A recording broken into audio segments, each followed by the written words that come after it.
It is November 24th, 2021. Welcome to the Daily Rob. And you can always listen to us on all major podcast platforms. Don't forget to like, comment, subscribe, all that good stuff that helps us in the algorithm. Now, let's see where Rob is in the world. Stu, I'm about to catch dinner for tomorrow. I say catch because I'm a man of peace, Stu. I'm not going to shoot these turkeys. But what I am is I'm going to give my turkey calls and they're going to come to me and then I'm going to pounce on them with my bare hands and wring their necks. That's the way a real man brings home the bacon, Stu. What happened to your slingshot? I thought you were going to slingshot him. Well, Stu, it's just too easy. I like a little challenge. This way they'll bite me and they'll claw and I'll have some scratches and I can show everybody my war wounds at Thanksgiving dinner. I don't know. I prefer to do it like this, Stu. Okay, sounds good. So what's going on in the world? What's going on in the world is that bitch, Nancy, that hypocritical bitch, Nancy Pelosi, bought a $25 million house on the beachfront in Florida, Stu, the state that is the antithesis of the state that she has ruled over and placed all these mandates on the little people. But you know what, Stu? She can't live by her own mandates. She has to move to the conservative state that doesn't have the high taxation or the mask rules or the vaccination rules or the crime. Now, Stu, if you think the world's about to end because of climate change, why are you buying a $25 million house on the ocean? Aren't sea levels supposed to rise in the next 2 or 3 years? Aren't we supposed to be wiped out? Just shows you what a friggin' hypocrite she is and all of her ilk, Stu. Low taxes? Guess what, Stu? If you live in Florida, you don't have an state income tax. She and her crooked husband are worth what, 250 million, 500 million? Can you imagine how much they're going to save in state taxes? But for the little people, they need to pay those taxes in California, and their taxes need to be raised. Also, Stu, I don't know whether you know this, but being the Perry Mason legal eagle that I am, I've actually had a case like this before. Florida has a homestead law, but you can pile all your money into your house, and it is exempt from being attached by your creditors. They don't have that in California, Stu. Anyway, Stu, you can bet that she is running away from everything she's created, including the crime in her district in California. You've been keeping up with events. Nordstrom stores in San Francisco and in Oakland, they get raided by these caravans of thugs wearing masks who run in there and steal stuff. It's happening to all the Walgreens. It's happening to jewelry stores. There's a store in Oakland called Prime. It's been hit twice the past week with these gangs of thugs running in there and stealing things. So she's escaping that too, Stu. Also, I think what this tells you is she ain't running for another term, I would think.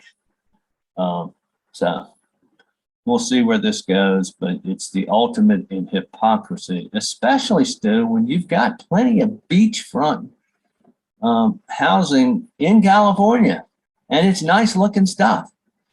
I believe she has 10 homes now at this point. 10 homes, really? Yeah. Well, she is a bitch, let me tell you that. I think this is just emblematic of just the incredible hypocrisy of these people. All right, Stu, on another issue, I would refer people to an article I wrote for Real Clear Markets on August the 5th about Dr. Fauci.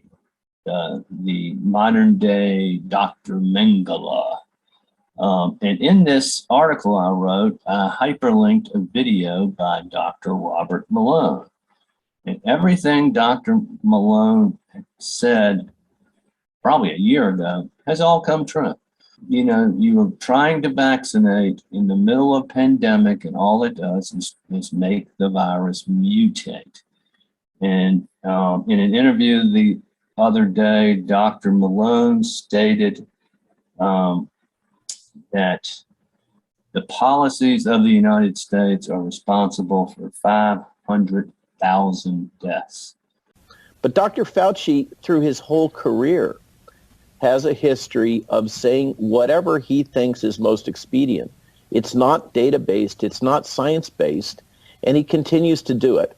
But this business of saying others are responsible, look, Tony, there's over 500,000 excess deaths in the United States from this virus, completely unnecessary, because the federal government has very actively blocked the ability of physicians to provide life-saving medications early in the infection course.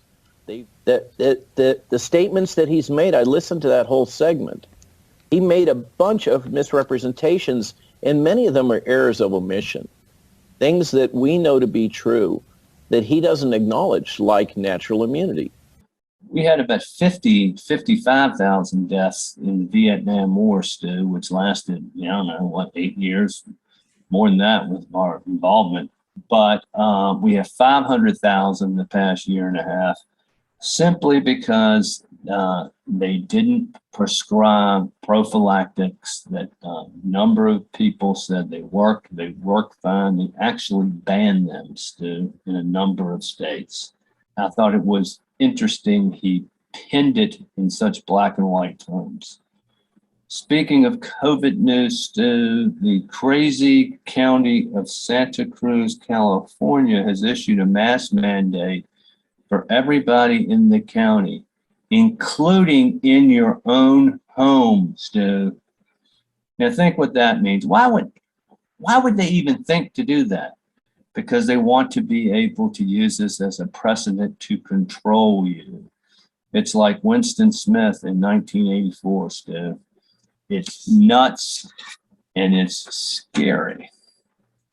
Speaking of scary news, scary, Stu, when you're part of a democratic republic and one side cheats and commits massive fraud, that's scary. Well, there have been no prosecutions as of yet for the massive fraud that existed in at least 8 states. But a sheriff in Racine County, Wisconsin, has charged 8 people with the Board of Elections there with criminal fraud. In the 2020 election, there were 23,000 voters registered that had the same phone number. There are also a bunch of other people registered who all had the birth date of January 1, 1916. So he has, he's flushing it out. And I would say it's about time somebody had the gonads to do this. Still, speaking of someone who needs to have his gonads excised, Andrew Cuomo.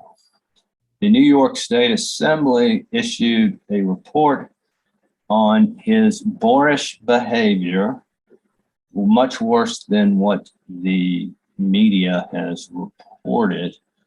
Just the other day, a new lady by the name of Sherry Ville made a disclosure. Cuomo had visited her home and because of a calamity in her neighborhood, and he liked her.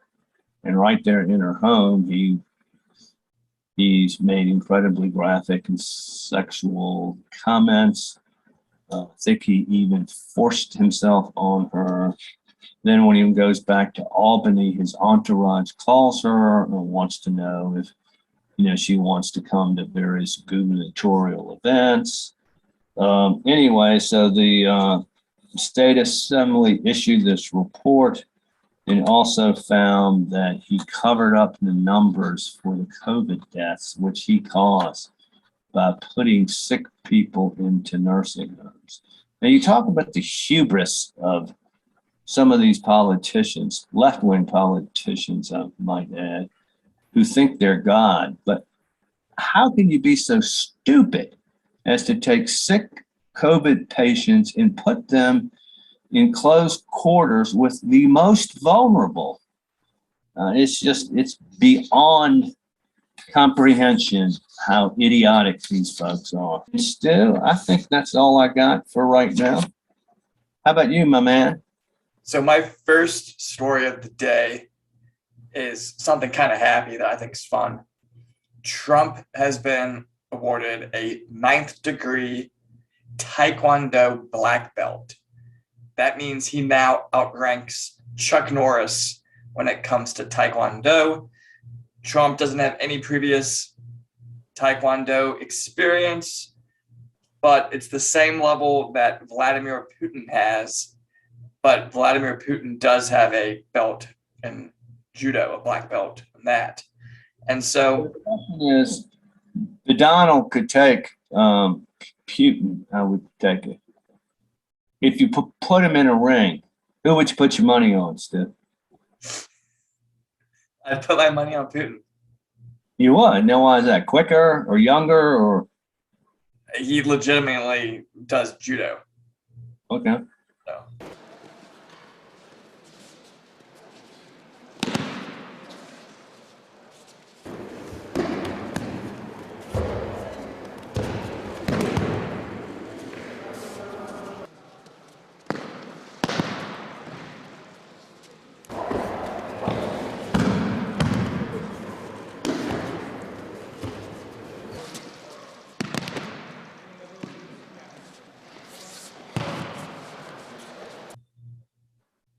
But yeah, I mean, I think it's kind of fun. And he has vowed that he would wear the dobak, which is the Taekwondo gi, in Congress if he gets reelected as president.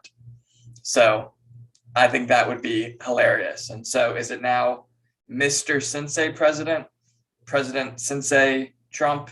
I don't know. I think we have to figure out what his new title would be. President Reagan, will you help me? Yes, help me tomorrow. Right tax, left tax on.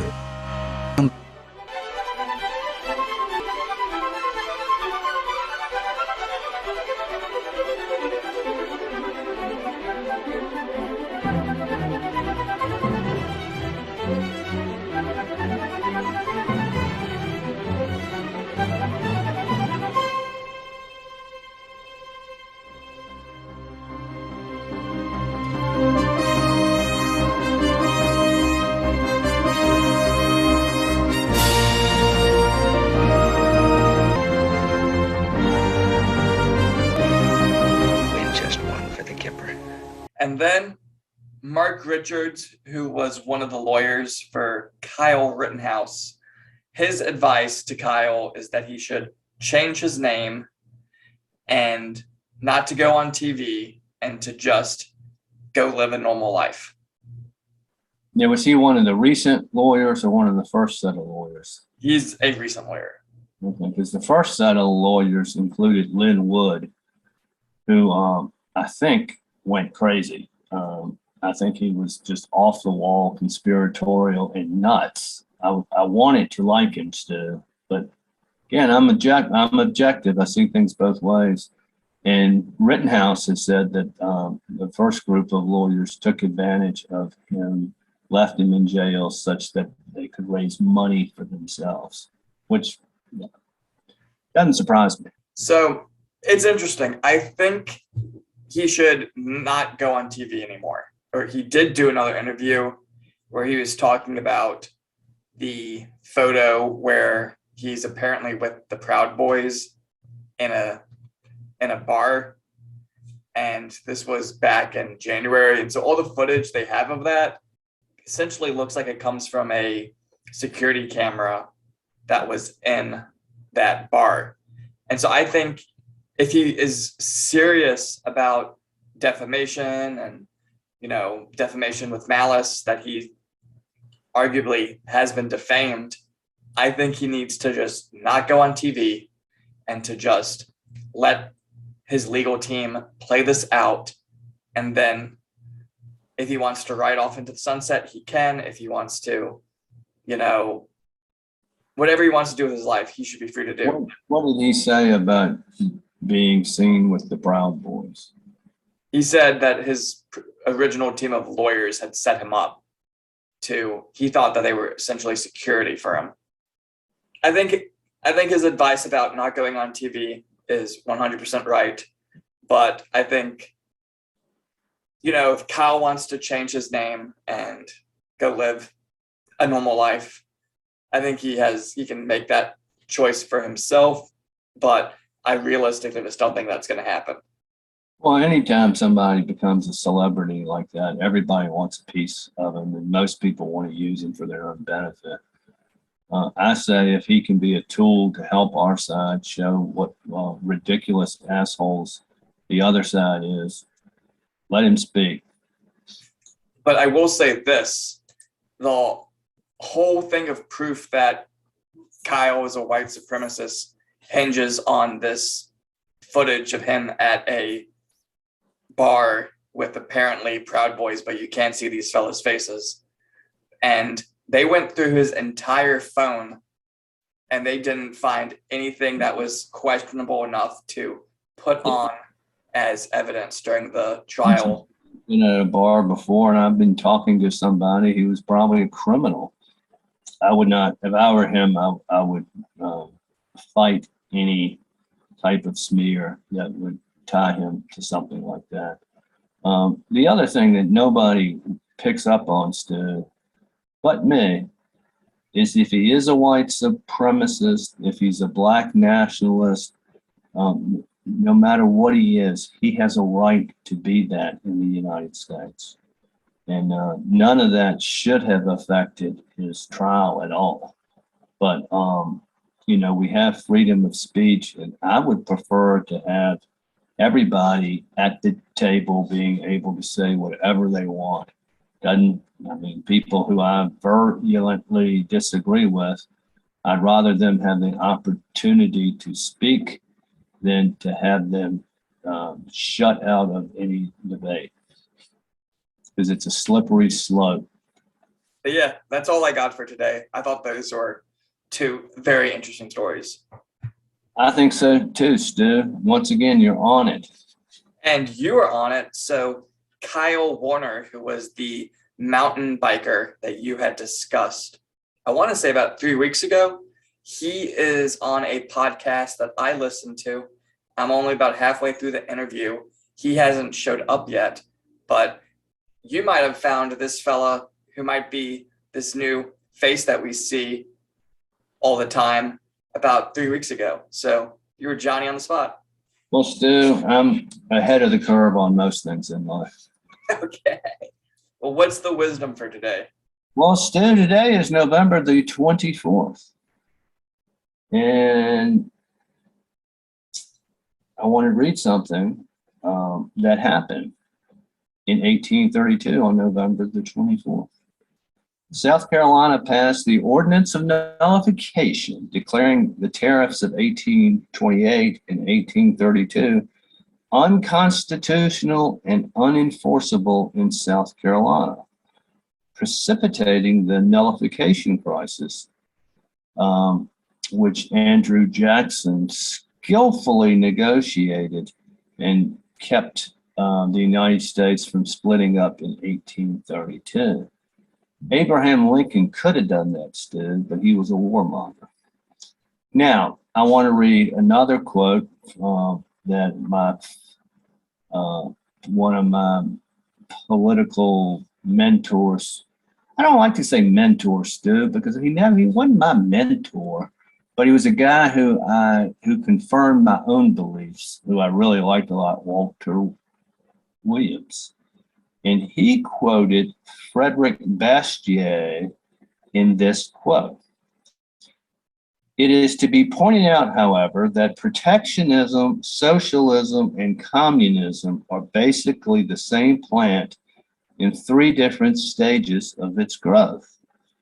All that can be said is that legal plunder is more visible in communism because it is a complete plunder, and in protectionism because the plunder is limited to specific groups and industries.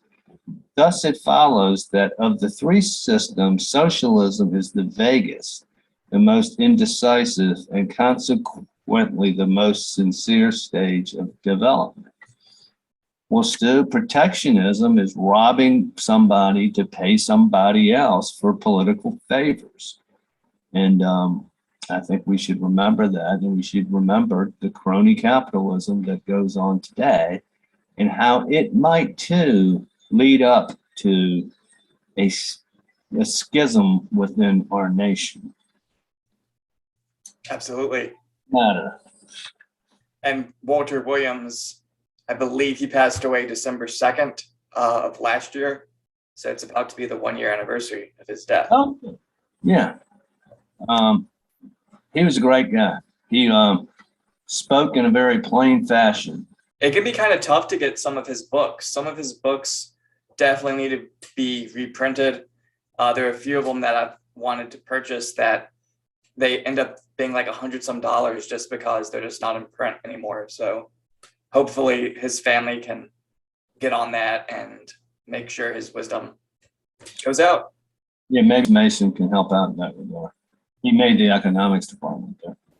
And for the Christians among us, when God gave Moses the commandment, thou shalt not steal, I'm pretty sure he did not mean thou shalt not steal unless you got a majority vote in the United States Congress.